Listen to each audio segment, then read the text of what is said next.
Hi, welcome to Ref Sport. This is Ishan, your host, along with Sneha and Bharat. Bharat is outside the venue at the moment. India A versus India B, the last and final day. It's going to be a cracker one at the moment. India B definitely have the upper hand at the moment with the lead of 240 runs. Sneha, what's it looking like at the moment? This game is in India B's hands at the moment. Can you See, come again? It's for Sneha. It's for Sneha. uh, see, Yes, sir. a lead around 240 runs, starting the final day of the test. You should be thinking that India B are much ahead of the game, and it's true they are ahead of the game. But I think they will bat at least for half an hour in this session and try to score as many as run possible, and then put India A to bat on, because you have to take 10 wickets. You have to give enough time to your bowlers to pick those 10 wickets. I know the wickets are still a bit tricky, and the bowlers are getting much help, as we saw that in the third innings of this match. But in the second innings of India A batters, they didn't manage to score freely. If you see they lost the initial wickets quickly in the initial 3 wickets. Then a quick Yeah, fire attacking partnership happened between Sarfaraz Khan and Rishabh Pant. Brilliant 2 innings, but again those two fall, and again 2 3 wicket fell, together. So then 150 for six. It is not it is a tricky wicket to bat on, because if you don't succumb the pressure and sustain the pressure, then you might fall to, and you might absolutely. score freely runs. So then I think still 240 runs in this wicket was already India B's game. But you have to give your enough time to your bowlers to take those 10 wickets. Otherwise, this Absolutely. match might draw.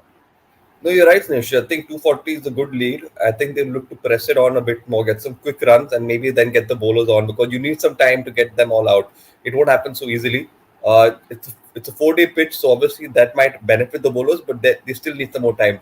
Bharat, how are you looking at this game? First of all, how's the crowd like at the moment? Have you seen a bit of crowd build up? Is there a crowd who've come out to see this last and final day?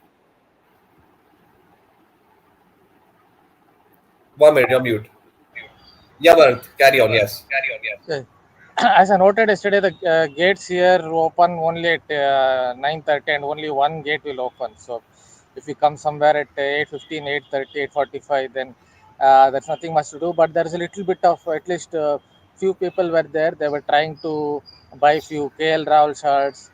A couple of them were trying to paint their faces. Maybe a few Hmm. of them were there, and obviously, when team bus came, a few of them who were walking on the road, they were all Yeah. saying bye to KL Rahul, Shubman Gill, and all these guys. So from the other side of the road, they ran and tried to say hi to these players. So yeah, there's a little bit of crowd, but you will see more of it at around 9:30 a.m. And again, if Yes. KL Rahul gets a chance, if and when he gets a chance to bat, I think there will be some fans, because I think he's the favorite here.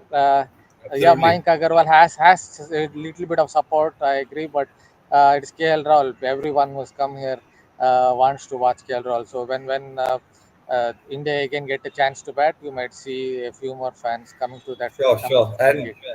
what are you making of this game at the moment? Obviously, India we have the upper hand. How are you looking at this game now? How important is that first session? Once again. Uh, yeah, so obviously India B have the upper hand yesterday, 22 for 3. They were in a spot of bother, as you know. But Sarfraz Khan and Rishabh Pant played shared that great stand. It was a stand that really flustered the India bowlers. Khalil Ahmad even was exchanging a few words with Rishabh Pant. That is how much flustered they were, irritated they were with that stand. So the India we have that upper hand, but they lost Nitesh Reddy right at the end of the day's play, just before stumps. So 6-6, India B are 6 for 150. So if they lose the last 4 wickets very quickly for 20-30 runs, maybe there's a little bit of moisture. There would be a little bit of moisture up front. Then suddenly it is again even Stevens, because 270, Yeah. 280, yeah, it can be 260, 270. Who knows? It can be still chased on. But if India B start well today, we get to a lead of say 300, 320, then obviously they will fancy their chances. Yeah, the start is very important. You're absolutely right that the start will be extremely crucial in that first session of play. Washington Sundar has a big advantage and opportunity to play some free cricket, Snehashish, I feel. Go out there, play some free cricket, nothing to lose. Your team is on top, so you can go out there and express yourselves. And if he manages getting a quick 40, 50 runs, that will really give him a lot of confidence when he comes out to bowl and also give his team that advantage. So, talk about Washington Sundar here with the bat and with the ball. He'll have a big role to play.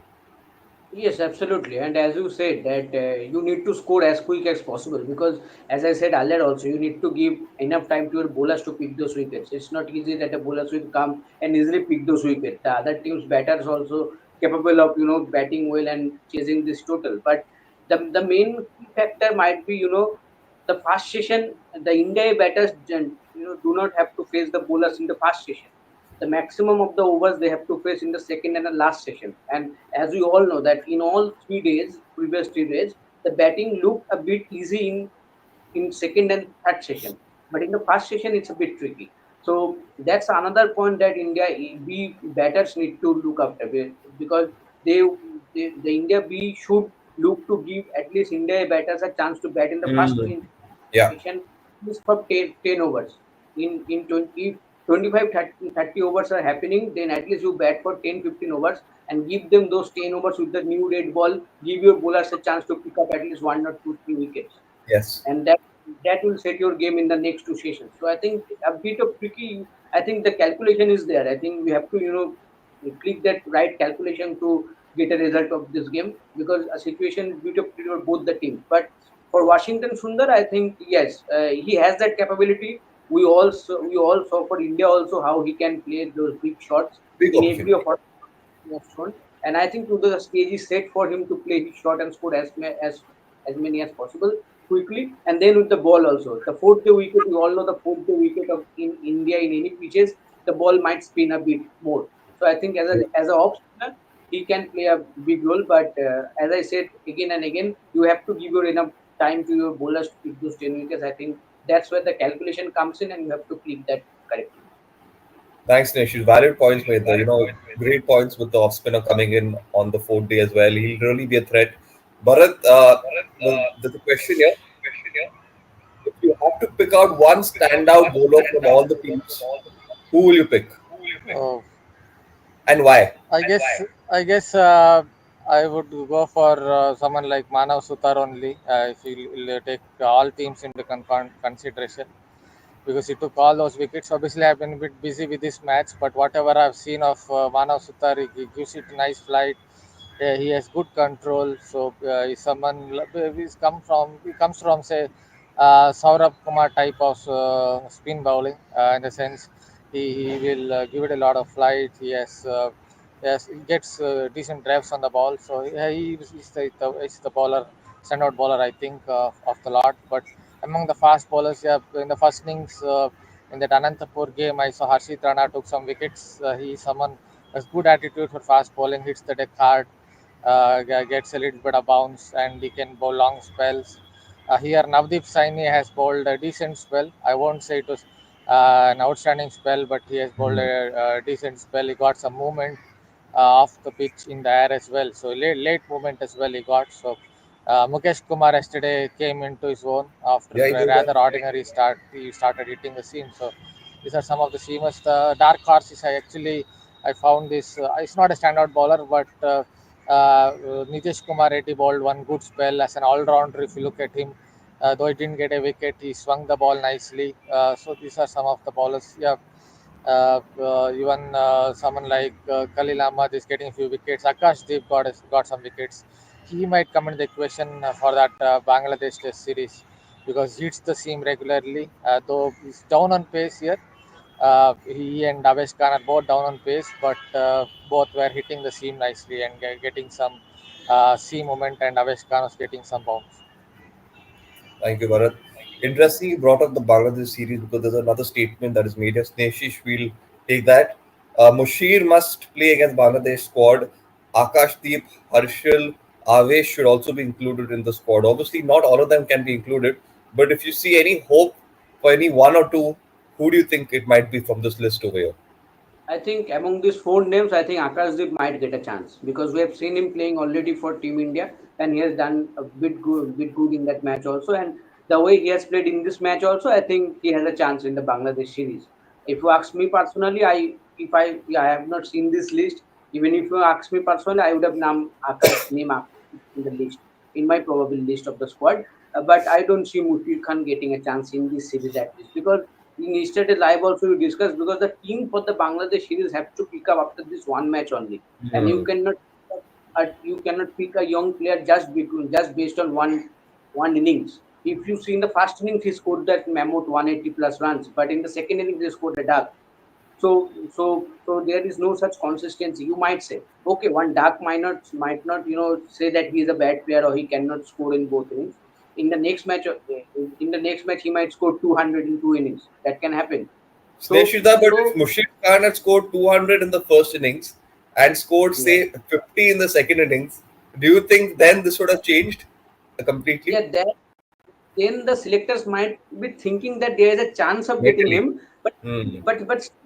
still I think that I think they You will wouldn't go with exclude it. him, because one match is very easy. It's not so easy to get a chance for Team India. I think Yeah. for this youngsters, it will be fair, to give this all three matches in this Duleep Trophy.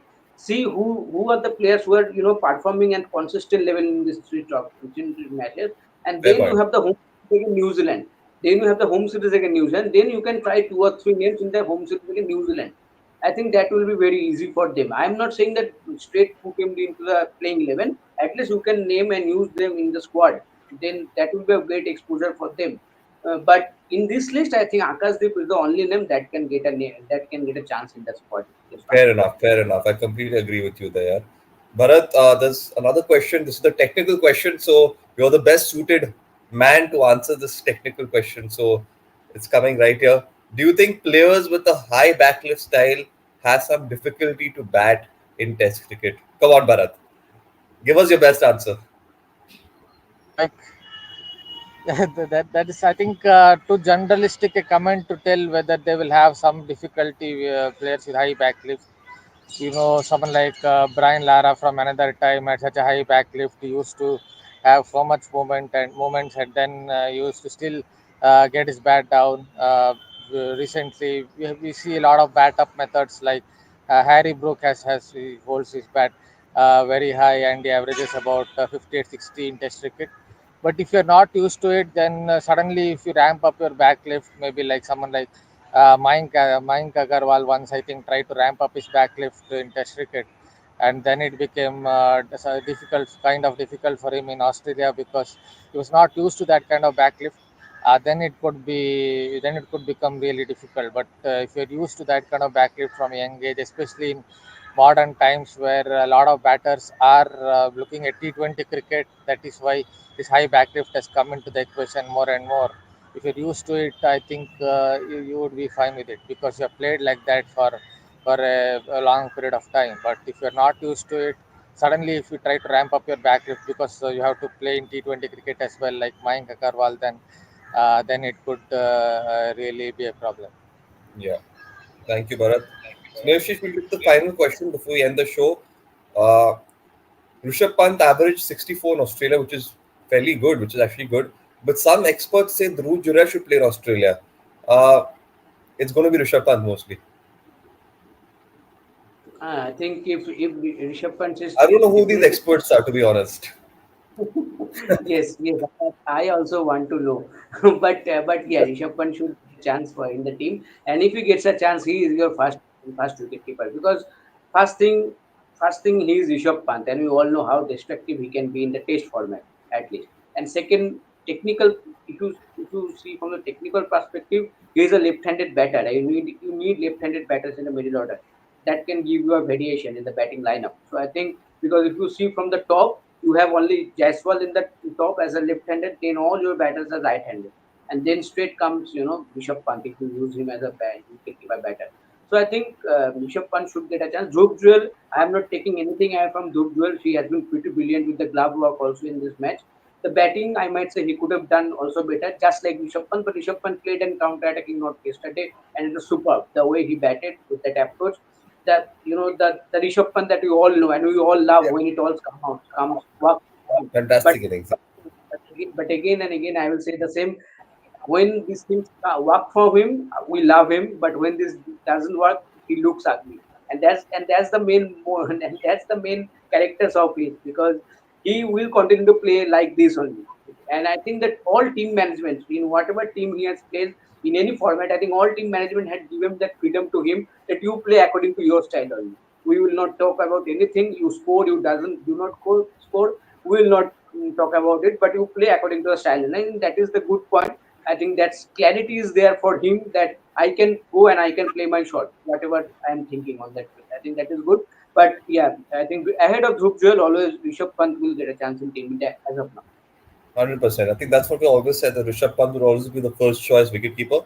Dhruv Jurel, having a lot of potential, definitely will be the one who can possibly take on that legacy and move ahead.